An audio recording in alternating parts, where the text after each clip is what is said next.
कश्मीर के पहलगाम के पास mini Switzerland के नाम से फेमस पर्यटन स्थल बैसरन में उस वक्त चारों तरफ चीख पुकार गूंजने लगी जब आतंकवादियों ने वहां घूमने आए निर्दोष टूरिस्टों पर हमला कर दिया। पहलगाम के इस हमले में उत्तर प्रदेश के कानपुर के शुभम द्विवेदी भी मारे गए, जिन्हें उनकी पत्नी के सामने ही मौत की नींद सुला दिया गया। 2 महीने पहले ही शुभम की शादी हुई थी। आज घर में शोक का माहौल है। शुभम द्विवेदी यूपी के कानपुर के महाराजपुर थाना क्षेत्र के हाथीपुर रघुवीर नगर के रहने वाले थे। 2 महीने पहले यानी फरवरी में ही उनकी शादी हुई थी। शादी के बाद ये कपल अपने परिवार के साथ कश्मीर घूमने गया था। शुभम के साथ उनकी पत्नी, माता पिता और फैमिली के और भी सदस्य थे। शुभम द्विवेदी के पिता संजय द्विवेदी कानपुर में सीमेंट का व्यापार करते हैं।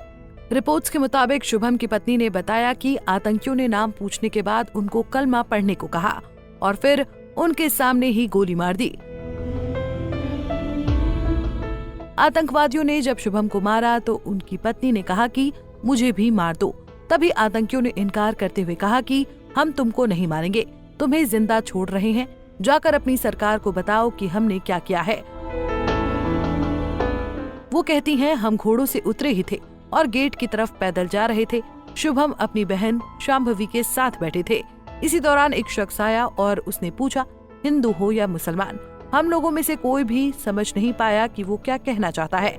हम लोग समझे कि मजाक कर रहा है और हंसने लगे। इसी दौरान मैंने कहा कि भैया हम मुसलमान नहीं हैं। मेरा इतना ही कहना था कि उसने बंदूक निकाली और मेरे पति शुभम द्विवेदी के सिर पर गोली मार दी। वहीं शुभम के मरने की सूचना जैसे ही कानपुर में उनके घर पर पहुंची तो वहां कोहराम मच गया। घर वालों का रो रो कर बुरा हाल है। उनका कहना है कि आतंकवादियों ने जिस तरह से शुभम को मारा है, सरकार को उसी तरह उनसे बदला लेना चाहिए।